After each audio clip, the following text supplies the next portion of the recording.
Where you going? That is a red one! You need to come out right now. Oh, there will be carnage. Lots and lots of carnage. So much carnage that...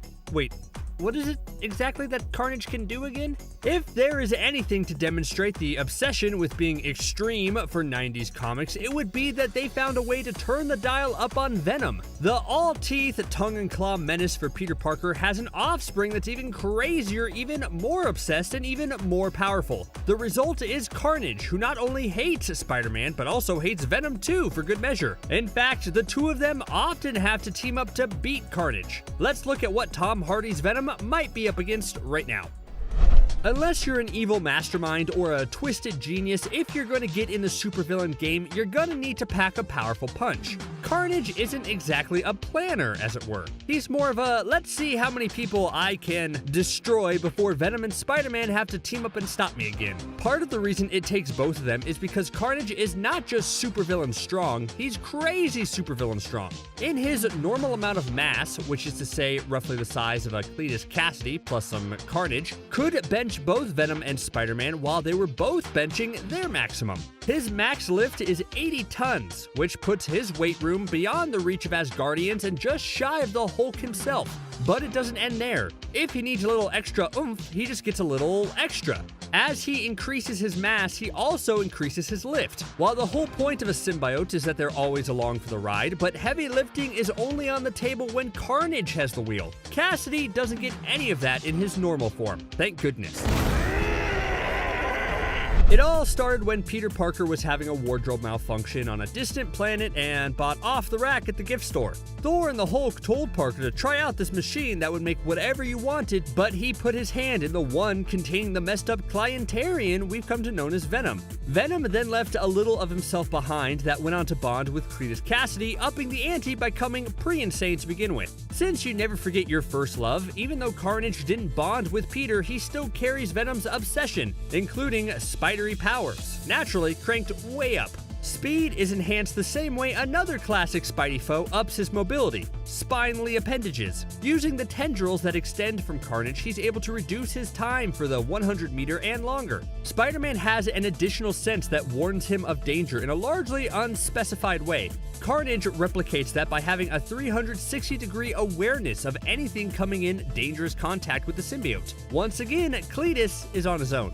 Knowing danger is coming is one thing, being able to get out of the way in time is another. Once again, the gooey nature of Carnage helps up his agility, making him hard to hit.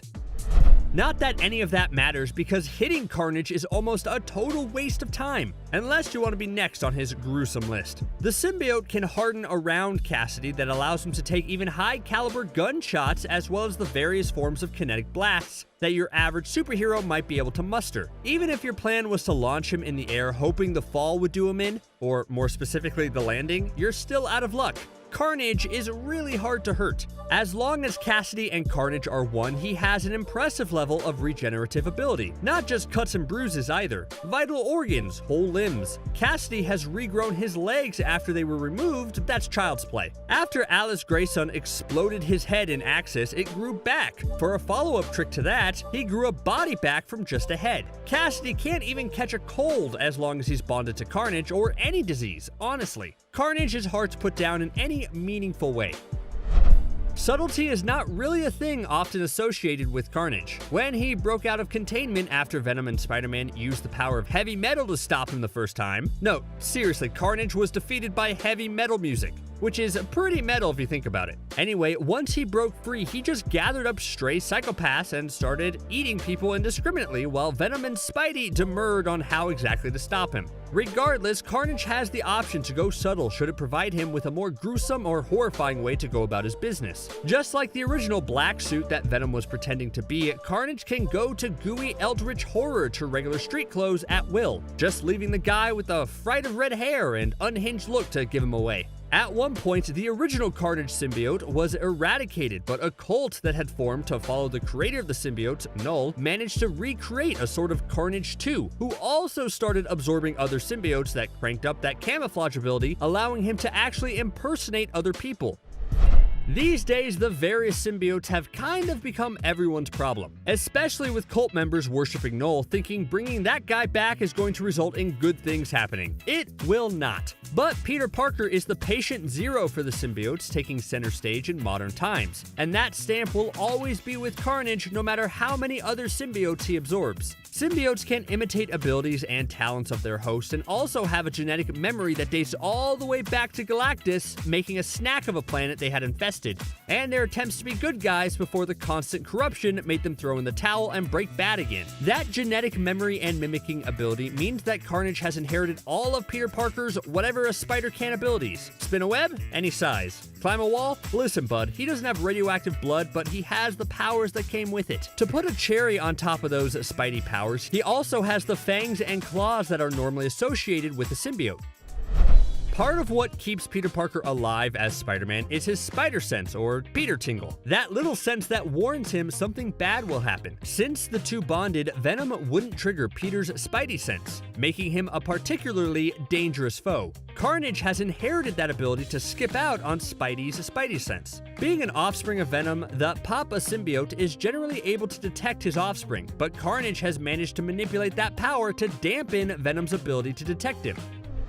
Thanks to the general goo-based nature of the symbiotes, they're able to manipulate their shape to fit their circumstances. While he can manipulate himself to look like their surroundings or something mundane as long as it's mostly red, thanks to the makeup of Carnage, he tends to favor the less subtle options like axes, spears, and other pointy stabby bits. He can even turn parts of himself into projectiles. Fortunately, those don't then go on to become an ever more powerful symbiote, but rather just turn to dust after about 30 seconds.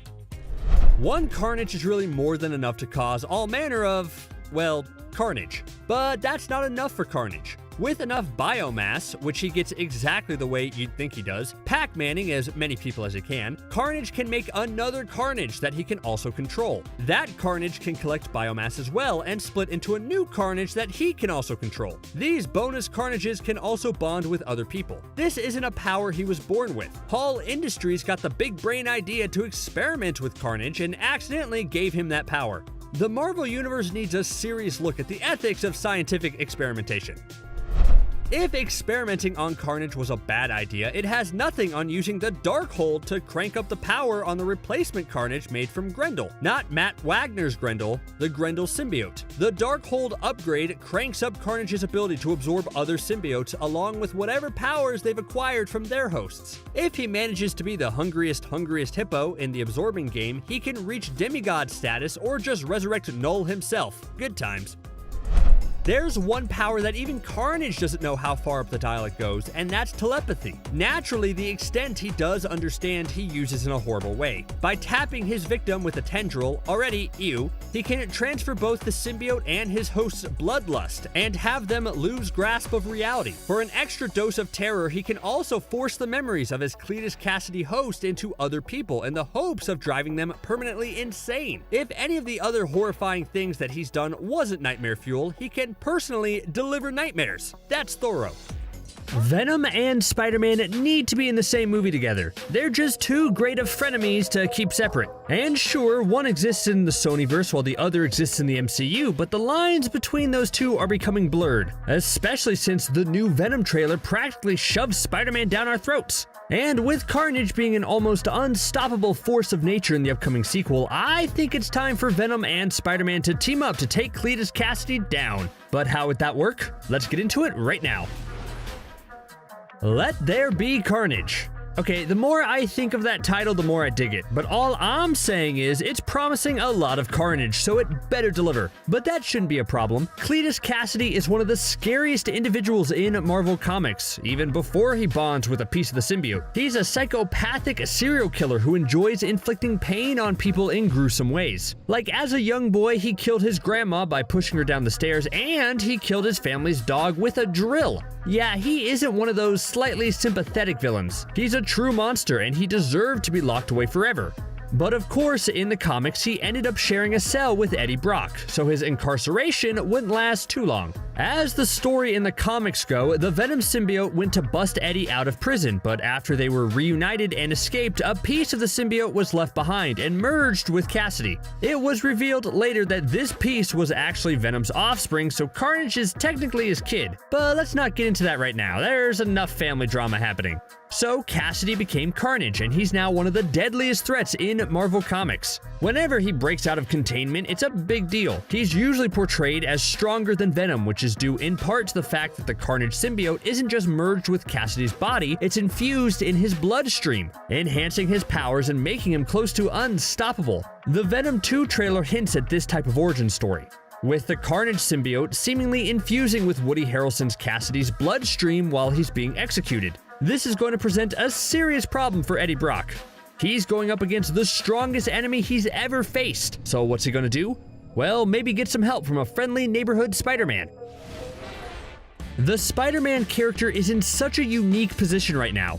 We know Sony and Marvel have an uneasy relationship when it comes to using the webhead. We all remember the heartbreak a few years ago when, without warning, it was announced that Spidey was leaving the MCU forever, and presumably joining the Sony-verse because the two mega companies couldn't agree on terms. But all that seems to have changed. Because the MCU is exploring the multiverse now, it means that both the MCU and the Sony-verse could feasibly use Spider-Man without confusing general audiences. So Spider-Man could show up in Venom 2. But what version of Spider-Man? Is it the Tom Holland version from the MCU that's going through a small jaunt through the multiverse? Or is it something else? I think what would actually be better is if we see this universe's version of Spider-Man, also played by Tom Holland. It allows Holland to stay in the role, but also portray a slightly different version of Peter Parker, which would be interesting. I mean, Spidey's gotta make an appearance, right? There's literally a scene in the trailer where Cletus crushes a spider that's walking by. Is the movie just being cheeky? That would be a little cruel. There's also the big shot of the detective reading a Daily Bugle newspaper that's highlighting Cassidy on their front page. Here's how I see it all playing out. Obviously, the Bugle is interested in Cassidy, so for his execution, they send a reporter and a photographer from New York to cover it. Of course, the photographer will be Peter Parker, and when Cassidy breaks out, it means Spidey is in close proximity and will team up with Venom to take him down. So how will the two work together to take down Carnage? Well, it comes down to the unknown. What I mean by that is, if Venom 2 takes inspiration from the comics, the version of the symbiote Cassidy will be infused with is part of the Venom symbiote, which means Carnage will know every move that Venom will make. Every ability or power Venom has, Carnage can do the same thing, but better. And it's the same for the human side of things too. Cassidy seems to be obsessed with Eddie Brock and probably knows everything about him, which means anything Eddie can do or try would be something Cassidy can predict, which means Eddie and Venom have to take the big step and rely on someone else for help. I think that would be a good message for the second Venom overall. The first movie established that the two could work together, and the sequel could push the narrative even more and suggest that Eddie and Venom's relationship is a little dangerous because they only work with one another and don't let anyone else help. Having Eddie and Venom realize that they can't beat Carnage on their own and humbly ask for assistance would go a long way in solidifying Venom as a true team player, which is probably important for Sony since they'll want Venom on a darker team-up movie sooner rather than later, don't you think? Now, with Spidey in the mix, Venom and the Webhead will have the upper hand. They can tag team Carnage and keep him off balance and successfully end his reign of terror. After he's defeated for good, I think both Venom and Spider-Man will have learned something from each other. I think Venom will have learned a little more about being a genuine hero, while Spider-Man will have learned that sometimes the situation calls for an anti-hero like Venom around to save the day. The two won't necessarily part as good friends, but rather mutually respected allies. I think that'd be pretty nice, don't you think? We have some good news and bad news. The bad news is that the release date of the Venom sequel was pushed back, but the good news is that there will be carnage. Literally. This insane comic book character will finally get his time to shine on the big screen. And of course, I already have a list of what needs to happen to make this movie great. I know, I can't believe Sony won't return my calls either. But almost as important as that is my list of things that belong nowhere near this potentially great film.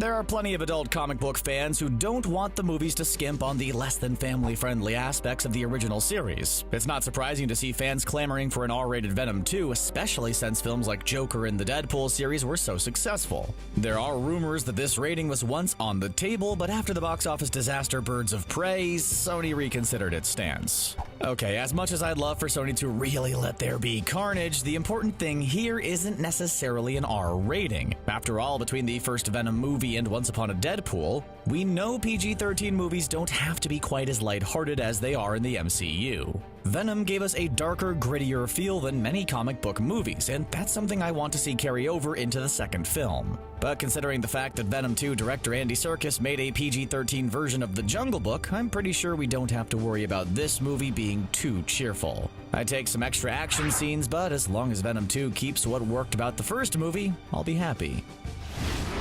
As I mentioned earlier, there is a lot of craziness that takes place in the comics, even beyond the idea of alien symbiotes bonding with humans. And as much as I hate to admit it, not every single aspect of the comics would translate well to the big screen.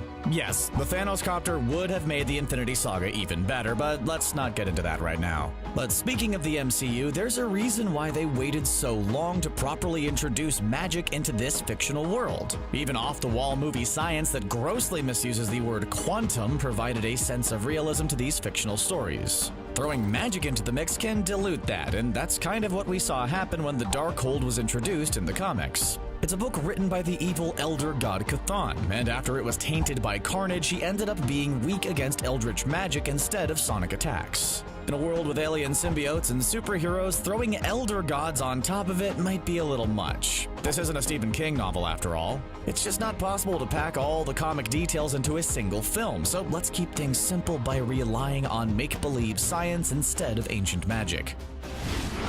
I'll be the first to admit that I was skeptical going into the first Venom movie, but there's a reason the first film worked so well, and that is because the major focus was on the relationship between disgraced journalist Eddie Brock and the alien symbiote. According to producer Matt Tolmack, audiences loved seeing Eddie and the symbiote bond, and that's something they want to carry over into the second film. Because we have a new human-symbiote pairing, I can't wait to see explored on the big screen.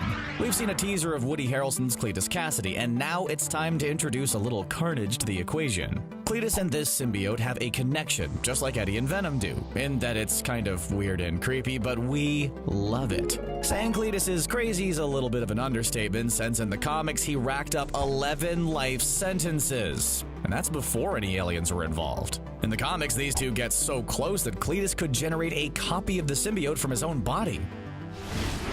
Pretty much everybody knows who Venom is at this point, but comic book fans know that the series is not short on other alien symbiotes. As tempting as it might be to fill Venom 2 with other out-of-control aliens, I'm hoping it doesn't happen. There are even other forms of Carnage, like Ultimate Carnage from Earth 1610. The Ultimate version was made with the DNA of Peter Parker, the Venom symbiote, and a little dash of lizard serum. And don't even get me started on all the other symbiotes out there, like the ones from the Life Foundation, Riot, Lasher, Phage, and Agony. Like Carnage, they can be traced back to Venom, but packing them all into this movie would be too much too soon.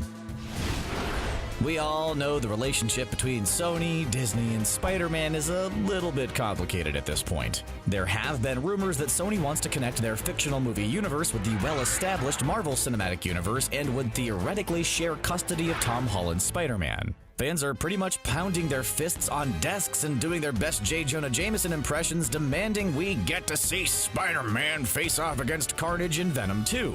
Artists Camille Viale and Mohamed Hiban even created this awesome piece of fan art showing Miles Morales in a symbiote suit. Obviously, I want to see Spider-Man teaming up with Venom to bring down Carnage. Who wouldn't want to see something like that play out on the big screen? But at this point, the idea of finally knowing about the supposed connection between the MCU and Sony's universe might be almost as exciting.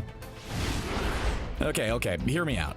Yes, I want to see Spider-Man and Carnage together on the big screen, so the combination of Spider-Man and Carnage that is Spider-Carnage seems like it should be a logical step. This character is undeniably awesome, but his origin makes him too complicated to cram into Venom 2. See, this isn't the Carnage symbiote fused with Peter Parker. It's fused with Ben Reilly, who is a clone of Peter Parker. In Web of Carnage, the symbiote ditches Cletus and ends up dealing with Ben, who is less than thrilled about the situation, to put it mildly. But to see this work on the big screen, we'd first have to introduce the idea that clones are a thing that could be lurking around Sony's fictional universe, and that there's one of Spider-Man in particular. And that Spider-Man's even there right now. It would require a hefty amount of backstory in a film that's already introducing major characters. So as much as I hate to say it, I think Spider-Carnage should be left out of Venom 2.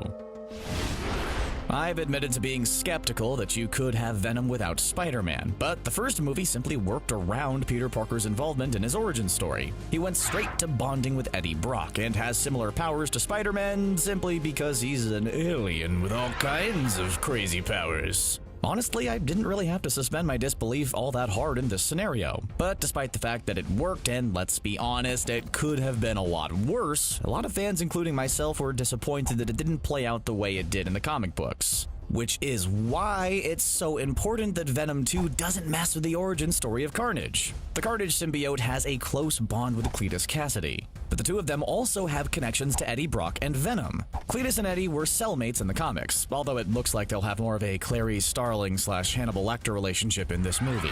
Still, the important thing is that Eddie and Cletus really don't like each other, and that Carnage isn't just another alien symbiote, but one that came directly from Venom. This relationship between the four characters is one which should definitely be explored in Let There Be Carnage. Cletus isn't the only character who's fused with Carnage over the years. At one point, he made the acquaintance of none other than notorious Spider-Man foe Norman Osborn. That's right, you've probably heard of the Green Goblin, but how about the Red Goblin? This symbiote and Norman had a power struggle at first, but eventually realized they had a whole lot in common, namely the desire to cause a lot of pain and destruction without regard for human life. Obviously, I want to see Norman Osborn back on the big screen, and the idea of him fusing with an alien symbiote is even more amazing. But I desperately want to avoid another Spider-Man 3 scenario where all the villains in Spider-Man's rogues gallery show up to party and there simply isn't enough runtime to accommodate them all. Just because I'm worried about overloading on characters doesn't mean I don't want Carnage / Cletus to have any allies in the movie. There are rumors that actress Naomi Harris is in talks to play the role of Frances Borison, better known as Shrek. Oh, it's not Shrek? Oh, okay, that makes sense. Thank you. Better known as Shriek. Like most villains, she has a sad backstory which led to a life of crime, and after being freed by Carnage, she accompanied him on his crime spree along with some other evildoers. Shriek is so crazy that at one point an alien symbiote decided to find another host in order to get away from her. The first Venom movie managed to include Anne Weying and establish her as an interesting character without taking away from the combination of Eddie and Venom. So I'd like to see something similar where Shriek gets a solid introduction to the big screen. Look, I'm not going to say that romance doesn't have a place in comic book movies, because when done well, it can add a very worthy element to a heartwarming story. But what I will say is that a ham-handed romance can take away from an otherwise awesome film. Just think about how unnecessary the Harley Quinn / Joker subplot was to Suicide Squad, or the less than compelling romance between Thor and Jane Foster in the MCU.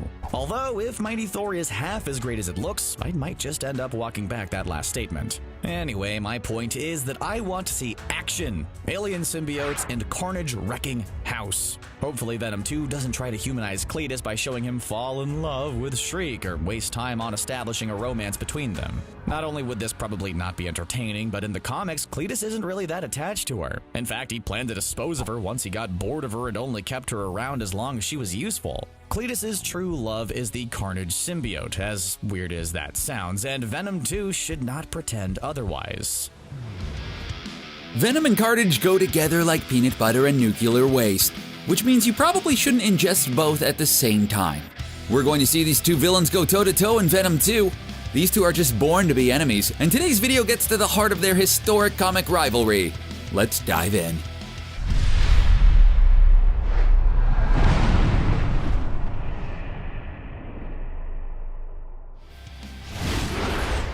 You know the big reason why Venom and Carnage make such great rivals? It's because they're actually very similar to each other. Both are cut from the same cloth, and by cloth I obviously mean intergalactic space goo.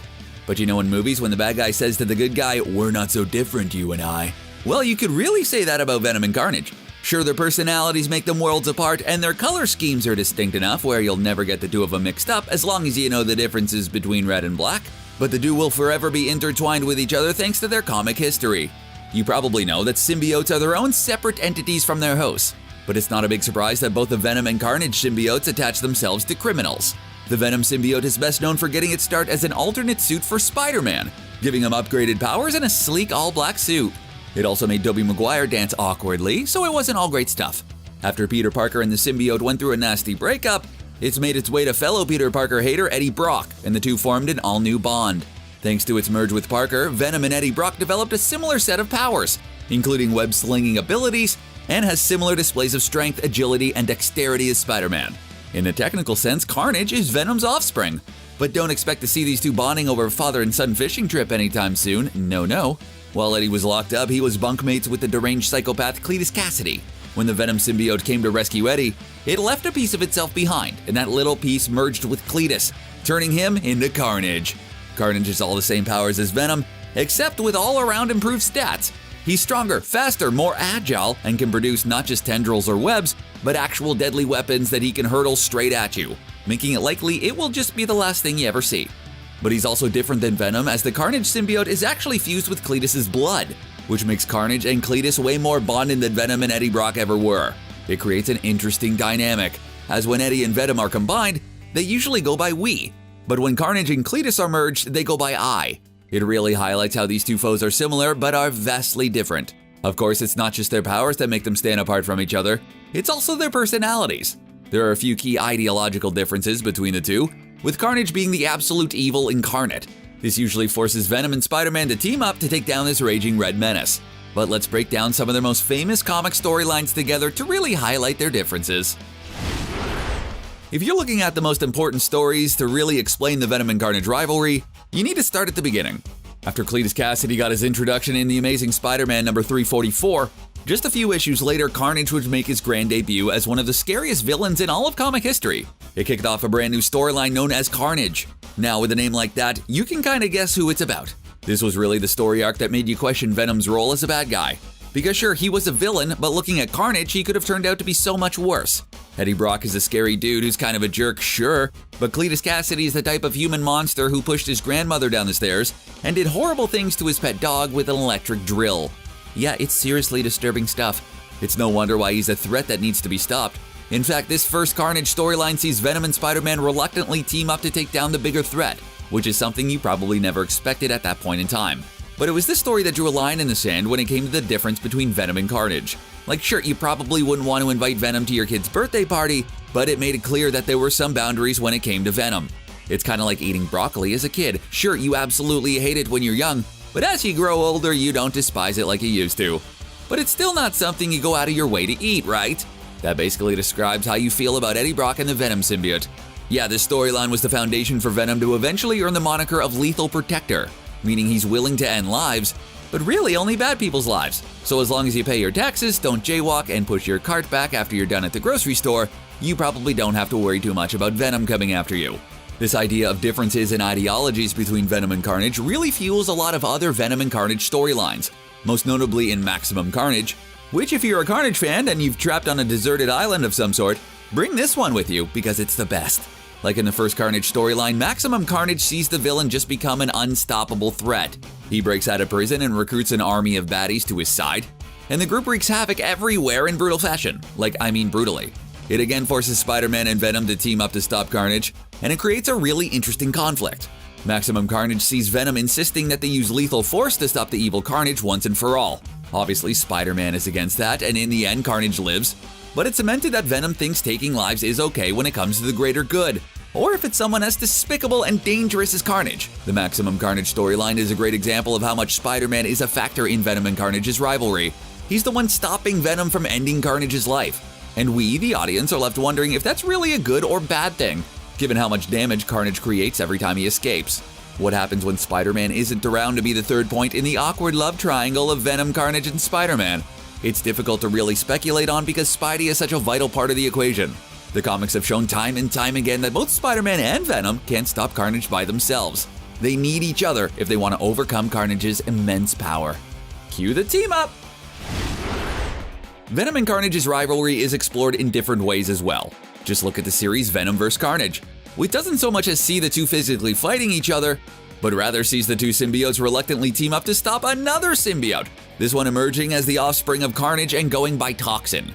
Turns out both Venom and Carnage don't want Carnage's kid running around causing trouble, so their interests align enough to make a team up. And it's things like this that make their rivalry so interesting. Sure, it's great to see heroes and villains that are utter contrasts of each other, but it's way more intriguing and interesting to see rivals who function in similar ways when facing a problem. It makes the instances where they fight a million times more interesting. But because of comic book history and the way their abilities work, it's easy to see Venom and Eddie Brock as one entity and Carnage and Cletus Cassidy as another, but that's not always the case. Don't forget these symbiotes have a mind of their own, which has created some fun storylines and interesting pairings. One of the best examples of this is the Red Goblin storyline. In this event, good guy Flash Thompson was the lucky partner to the Venom symbiote and had just transformed from Agent Venom to Agent Anti-Venom. Yeah, I know, not the most original name change. And on the other side of things, none other than Norman Osborn got a hold of the Carnage symbiote, turning him into a monstrous new villain known as Red Goblin.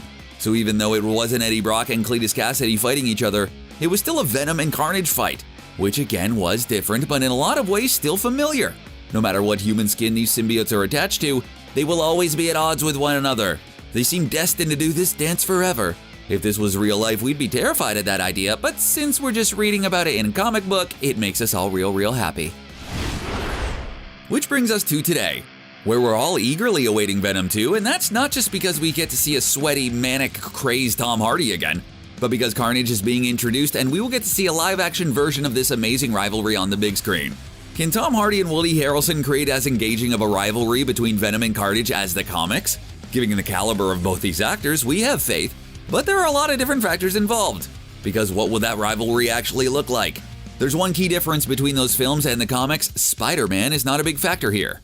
In the comics, Spider-Man is an important part of the Venom-Carnage rivalry, but it's really unclear if and how Peter Parker will be introduced to Venom 2.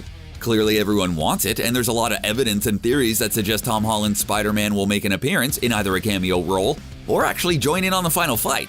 But overall, the rivalry that Venom and Carnage will build throughout the movie will mostly be Spidey-free, so what will that look like? The first Venom established Eddie Brock as an anti-hero who only wants Venom to attack bad people, much to the symbiote's disdain. So there really shouldn't be much conflict when it comes to Eddie's desire to destroy Carnage completely once Cletus Cassidy inevitably breaks out and becomes the villain he's destined to be. Whereas in the comics, there's usually a big debate about ending someone's life. Because this movie will focus on just Venom, we could see how it all takes 2 seconds for Eddie and the symbiote to be on the same page regarding stopping Carnage. So without a moral debate about whether to end Carnage's life, the source of conflict has to come from another area. I think the movie will play up the fact that Carnage is a direct result of Venom, meaning Eddie is somewhat responsible for all the damage Carnage is going to cause, since the piece of symbiote that's going to turn Cletus into even more of a monster is coming right from Eddie. I also wouldn't be surprised if Eddie thinks he has to give into some darker tendencies in order to become stronger and defeat Carnage. The first film had Eddie strike a proper anti-hero vibe, but all that could change when Carnage pushes Eddie to his limits. And really, that's the most important part of this rivalry, because I'm sure there'll be lots of changes from the comic book, but as long as Carnage truly challenges Eddie's beliefs and forces Eddie to confront some of his personal problems, then I'm okay with it. The best rivalries between hero and villain stem from the villain testing the hero's core values. That's something Carnage can definitely do to Eddie, and something that needs to be included in Venom 2 if this rivalry wants to live up to the comics. Venom is a perfect MCU supervillain, gunning for Thanos' King of Mean title. Considering the Mad Titan is now dust, the two can't duel it out for a shiny belt in the ring. But that doesn't mean they're not connected, though. After all, Venom sticks to things like snot to a kindergartner. Ugh. Once he's on you, he's kinda hard to shake, no matter how hard you scrape. Could Thanos have been keeping something other than tissues up his sleeve? Could his final dastardly trick be to unleash Venom and Carnage on the unsuspecting MCU? Well, let's find out.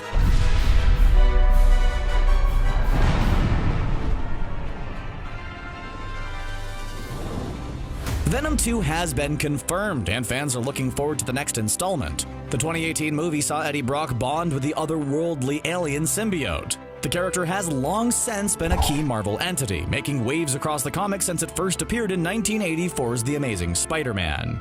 By the time Venom got their very own feature movie, fans were foaming at the mouth, desperate for the parasite to be introduced. Now that the sequel's on the horizon, this sharp-toothed troublemaker is a hot topic here at CBR and across the superhero-loving globe. Given all the buzz, it's only natural that our inquisitive little brains have gone into overdrive. What can we say? It's sort of what we do here. It didn't take us long to come up with a theory that just might blow your fragile minds. Could Thanos be the one who brings Venom and his deranged supervillain spawn Carnage to the MCU's Earth 199999?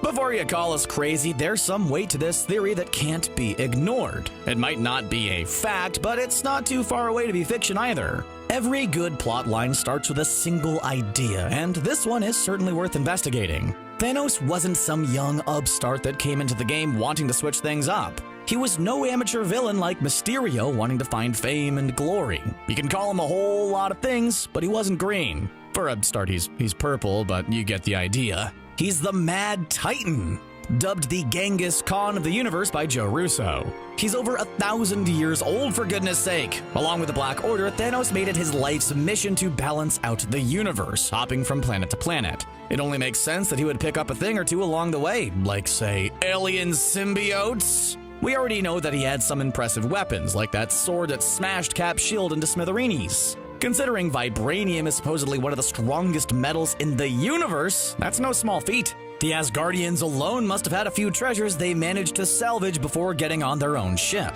Sure, they may have had to flee for their lives really quickly, but who doesn't dip into the family vault before running in terror? And that's just one civilization that Thanos had wrecked. Think about all the others he's put down over the years. A whole lot of balancing and a whole lot of free stuff. Plus, he had the best traveling suitcase in the whole world, the Sanctuary 2. What's a Titan without his ship? After all, you can't do some serious butt-kicking by turning up in a little teeny rocket.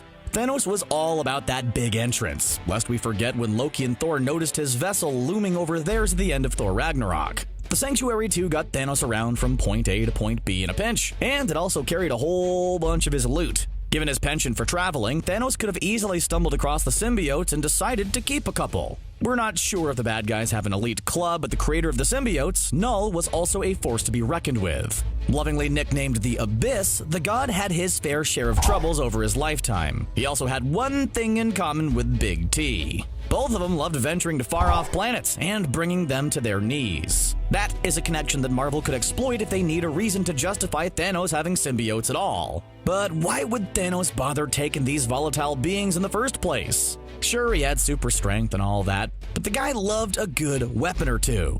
The Black Order also did his bidding, just like any good kids would do, but they're considerably less powerful than old daddy. The symbiote might not have gone amiss when they were dealing with civilizations that put up a good fight. It may have never been utilized, but it's better to be safe than sorry, right? The threat of having such a strange and unusual entity may have been enough to make planets quake in their boots. There's another theory kicking around that's too interesting not to mention. Of course, Thor's big sis was the Scourge of Asgard, and eventually brought down the entire empire. Some fans believe that she was using all black during those events. Thanos could have easily tracked down the weapon following her destruction and hauled it into his ship for safekeeping. The symbiotes were likely kept safely under lock and key on Sanctuary 2, but now that Thanos is no more, who's looking after him? When Iron Man did his little snap, the 2014 ship vanished, but what about the shit that appeared in Infinity War? We didn't see a trace of it in Endgame, so it must be out there somewhere. No one's mentioned booting it away into space or destroying it, so is it in a secret location? The Avengers aren't, or should we say weren't, ones to leave any loose ends. It's very possible that they might track it down, but who would get the call to go and take care of it? Given that space is kind of their thing, the Guardians of the Galaxy could be the ones for that mission. At the moment, Gamora is alive as an earlier version of herself and has yet to reconnect with Quill and company. Or, we guess, connect for the first time since she technically hasn't really gone on any adventures with them? Time travel's weird. However, you can't deny that it's pretty much inevitable that she is going to appear. Nobody knows Daddy's ship like his daughter, so there's a good chance she could go along for the ride. She can even be the one to lead her buddies to it. If they need some interstellar muscle to help wrangle the stragglers, Captain Marvel would be the first in line. It would be amazing and really on point to see them enter Sanctuary 2 and unwittingly set loose Venom and Carnage. It would make for some downright hilarious scenes while also providing the perfect entry point for Venom and Carnage in the MCU. Sure, we've already seen Venom appear in his own movie, but that is adjacent as a Sony Cinematic Universe outing. These versions of the symbiotes could be quite different. As we well know from the comic books, it's not unusual for there to be several versions of the same character. In fact, it's kind of expected at this point. In the source material, Flash Thompson becomes Agent Venom after voluntarily bonding with the symbiote. Marvel created one heck of a character with this combination, resulting in a military hero. However, things don't always run smoothly as the bond begins to have adverse effects if continued for more than 48 hours at a time. Cue some truly awesome storylines that would make some great visual sequences. What's more, Agent Venom becomes a part of the Guardians of the Galaxy, which is a powder keg of excitement waiting to be lit. Writers can easily tie these two together in the same movie, so will it happen? Let's just hope so. If the MCU does introduce these characters, then they'll have to set the distinction between Sony's versions quite clearly. Agent Venom would be one way to do that. As for Carnage, well, there currently isn't much to deviate from. The only mention we've had of the supervillain in a mid-credit scene when Brock interviews the ruthless criminal Cletus Cassidy. Played superbly by Woody Harrelson, he warns the journalist that when he gets out, it's going to be carnage. Yeah, we know, we're still trying to figure out that riddle too. It hasn't been confirmed, but given that sequence, it's almost certain that Carnage is going to have a big part to play in Venom 2. Marvel's prolific parasite would need to bring something different to the table, or they could go the other way entirely and decide to keep them closely associated. There are rumors that the two universes could collide at some point, so who knows? Maybe this is how it's done. Given Thanos' close connection to recent events, it could be a perfect way to keep his spirit alive. He may have been an indisputable brute, but we have a soft spot for him. In the comics, Carnage is a direct descendant of Venom. If Thanos bonded with it while he had it in his possession, that could open up a whole can of worms. Symbiotes are notoriously hard to control, so it really could go either way. Typically, these parasites have ancestral recall, so anything that relatives have experienced or learned, they automatically know. Not to mention that symbiotes were literally created out of the deepest, darkest horribleness by Null in the first place. They weren't built to make daisy chains in the park, so if this theory has merit and Thanos not only had Venom in his possession but actively used him, then there could be a big problem. The Avengers might have finally said goodbye to Thanos once and for all, but his genetic memory could still be kicking around. Nobody wants another mastermind with incredible strength running around, especially one as unpredictable and impulsive as Carnage. You have to admit that while this is a theory that's evolved from nothing more than our overwrought imaginations, this could seriously work. It could give the Guardians some grit and a reason to become more involved with Earth while partnering them up with Captain Marvel. If the Hela theory is actually gospel, then that also gives Thor a reason to stick around and clean up the mess his sister left. We know after the events of Endgame that he's traveling with Quill and company, so that's the perfect setup. You know what? Everyone's a winner here. If Marvel Studios doesn't try and reclaim the symbiotes, then it could mean a lot of upset fans. Not only that, but they would be missing out on huge opportunities when it comes to staying faithful to the comics. Some of the best received works involving the Guardians center around their encounters with symbiotes in recent years. To leave this out entirely just because Sony got there first would be a crying shame. With Guardians of the Galaxy Volume 3 confirmed for Phase 5 of the MCU, it's the best open door you could ask for. But will Marvel cut their losses and move forward with a wealth of other characters before considering this? By now, you've probably heard about the exciting mid-credit scene following the movie Venom. We got to see a glimpse of Woody Harrelson portraying serial killer Cletus Cassidy, and Marvel fans know what that means. In many ways, Carnage is the stronger symbiote, but we'll talk about some things he just can't do. Before we go head-to-head with Carnage versus Venom, make sure to click that subscribe button for more videos from CBR. Then ring that gray bell to join our notification squad and get the latest updates. Now let's get started. Heroics. This one may sound simple, but the fact is that Venom is a hero, while Carnage is a villain through and through. Sure, Venom is pretty much the definition of an anti-hero, but the word hero is still involved. During the movie Venom, we saw the titular symbiote come to Earth with dreams of conquering it, only to realize it's actually a pretty cool place. He gets perhaps way too close to Eddie Brock and decides he could get used to the whole only eating some of the people some of the time thing. On the other hand, we have Carnage, who has all of Venom's bad qualities and none of his good ones. And to make him an even more insidious character, he's also inextricably linked to a horrific serial killer named Cletus Cassidy. Don't get us wrong, Venom is far from an angel, but he does manage to save the day from time to time. For a long time, Venom and Spider-Man were mortal enemies, but eventually the two decided to live and let live. When it comes to ways to take out a superhero, capitulation is really a criminally underrated method, and it's one that a character like Carnage will never be able to utilize.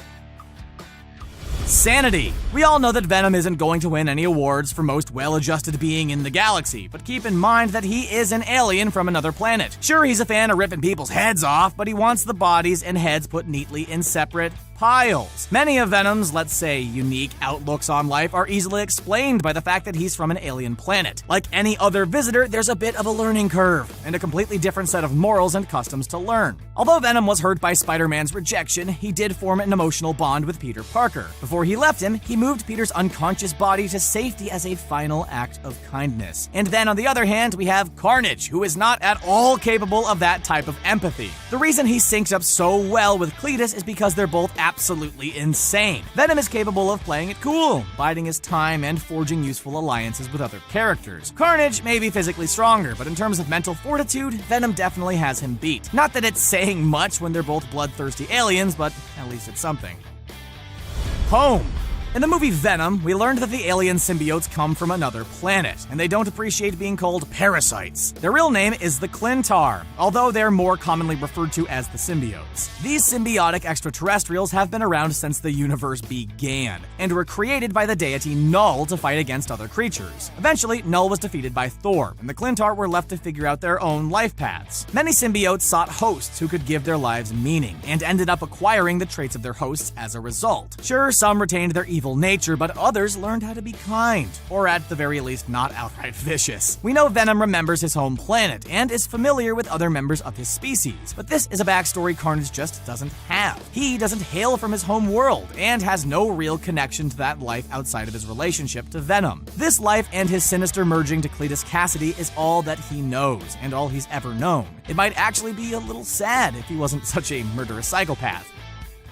Partnership. If you've seen the movie Venom, or if you've read the comics, you know that Eddie Brock and Venom are just better together. The Marvel movie starts out with evil Carlton Drake realizing it's harder than he thought to find the perfect host for an alien symbiote. Venom remarks later in the movie that he would be loath to let Eddie Brock go because he's such a perfect host. But at various times in the movie, he can and does let Eddie go. After being forcibly separated from Eddie during the movie, we saw Venom take over a dog and Eddie's ex-girlfriend, Anne Weying. But this is an option Carnage doesn't have. When he fuses with Cletus Cassidy in the comics, he actually enters his bloodstream and becomes one with the killer at a cellular level. Separate. Not only does Venom have the benefit of two minds, he's able to separate from Eddie Brock from time to time. In the comics, we see him merge with many other people, including Spider-Man, Flash Thompson, Lee Price, and Tel Kar. This not only means he can access different powers and abilities, but it's a huge tool when it comes to survival. Cletus Cassidy and Carnage are so intertwined that they're both weakened terribly when separated. Sure, we've seen Carnage merge with other characters from time to time, but he's at his best and strongest when he's fused with Cletus. In the comics, we saw Venom break the bond between Cletus and his symbiote, and absorb the symbiote back into his body. This means Cletus is just one of the many dime a dozen maniacs now, and he isn't happy about it. He proceeds to go even crazier than we thought was possible once stripped of his powers. Cletus paints his body red and goes on a rampage, desperate for his symbiote-infused powers to come back. Big screen. When it comes to Marvel characters, it's no secret that Venom has been a fan favorite for a long time, but there were quite a few complications when it came to him hitting the big screen. Of course, there's the whole Sony, Marvel, Disney thing, where great comic characters ended up owned by different studios who are now converging. And for a long time, it seemed pretty impossible to have a Venom movie without Spider-Man. After all, the reason Venom has his signature powers is because of the time he spent fused with Peter Parker. But as we all know, they were able to move past that little hiccup and bring Venom to the big screen. And to the surprise of many, the movie was actually good. The warped Spider-Man symbol was removed from Venom's chest, and his powers were just attributed to the fact that he's an alien. But another reason which gave fans pause when it came to seeing Venom in theaters was the fact that it was rated PG-13. Comic book fans know that Venom is a brutal character, and that's part of the reason he's so appealing. Creating a PG-13 Venom movie meant toning down the graphic violence and language, which is a huge part of the character. While it was done, we can't see Carnage being able to get his own standalone movie. He's just too violently insane to ever be corralled into a PG-13 film. Fans. Comic book fans know that Spider-Man's costume has changed a ton over the years. In fact, one of our favorite characters was once supposed to be nothing more than a costume change for Peter Parker. Originally, the symbiote first showed up in an issue of The Amazing Spider-Man number 252, back in 1984. But he wouldn't make his debut as Venom until 1998, during The Amazing Spider-Man number 300. That was when the symbiote bonded with Eddie Brock, and grew into much more than just a fashion statement for Spider-Man. The reason Venom stuck around so long is because he has such a rabid fan base. People love Venom, and he regularly appears on lists of best comic book characters. While Carnage is a great villain who certainly has his admirers, he has never risen to the level that Venom has. In fact, Carnage was originally intended to replace Venom, which is why he's essentially Venom 2.0. The original idea was that the symbiote would fuse with other people until eventually settling on Cletus Cassidy, but fans couldn't get enough of Eddie Brock and Venom together. Spider-Man. By now, you know all about the relationship between Venom and Carnage, but now we're going to talk about the relationship between Venom and Spider-Man in the comic books. Eddie Brock and Venom both came to despise Spider-Man on their own, and that hate is what drew them together in the first place. In the comics, Eddie Brock was a journalist who falsely identified someone as the killer, Sin Eater. When Spider-Man unmasked the right person, it destroyed Eddie's career and sent him into a severe downward spiral. Meanwhile, the symbiote had been faithfully serving as Spider-Man's loyal costume before the web-slinger ultimately rejected it. Because Eddie Brock and the symbiote are two of the few beings on the planet who doesn't love Spider-Man, they were a perfect match. But eventually, Spider-Man and Venom make an uneasy peace with one another. They not only let bygones be bygones, but they team up together from time to stop bad guys, including Carnage. We know Venom is an anti-hero, but he does have the ability to team up with other heroes when the situation calls for it. This is an option which Carnage will never have, because he is all-out evil. Individuality. There are many reasons to love Venom, but one of the major ones is that he really stands out. Sure, he drew many things from Spider-Man, but they're about as different as two people can be personality-wise. Venom and Eddie Brock may share a body, but they're two very different people and personalities. Cletus may remind you of another infamous villain you're probably very familiar with. He may be from the DC universe, but the Joker is known as one of the best villains of all time. Although he belongs in Batman's rogue gallery, his influence can be seen in many comic books, including the Venom series. During the mid-credit scene in the Venom movie, we saw Cletus acting like a stereotypical mentally deranged serial killer, despite his statements to the contrary. Carnage was meant to be another version of Venom, while Cletus was meant to be just like the Joker. While these characters are great, they lack the individuality that Venom and Eddie Brock have. Magic. Venom and Carnage do have a lot of things in common, including their weaknesses. Even if you've just seen the movie Venom, you probably remember that the alien symbiotes have two weaknesses. They can survive massive impacts, death-defying falls, and a hail of bullets, but they are able to be defeated. The first thing the symbiotes can't stand are sound waves of a certain level. It's enough to make a symbiote lose control of its host, or perish altogether if it goes on for too long. The second weakness of the symbiotes is good old-fashioned fire. It may seem simple, but it's an effective way to get rid of any alien symbiotes plaguing you. Unless you're Carnage, that is. That's right, while Venom and Carnage are both susceptible to fire, Carnage is no longer vulnerable to sound waves. This may sound like a huge advantage, but he had to swap that out for another huge weakness. During Carnage Volume 2, number 15, we saw Carnage facing off against the Elder God Chithan. Now, in general, facing off against these kinds of entities tends to end up incredibly bad. But when you're a psychotic villain like Carnage, you don't really have much to lose. He ends up being empowered by Chithan's magic and loses his vulnerability to sound waves. But he gains a weakness to chthonic magic, against which Venom is much stronger. Those were just some of the things Venom could do that Carnage cannot. Who's your favorite symbiote in the Venom series? Let us know who you cheer for in the comments section below, and then click that subscribe button so you don't miss any videos from CBR. Thanks for watching, and we'll see you next time.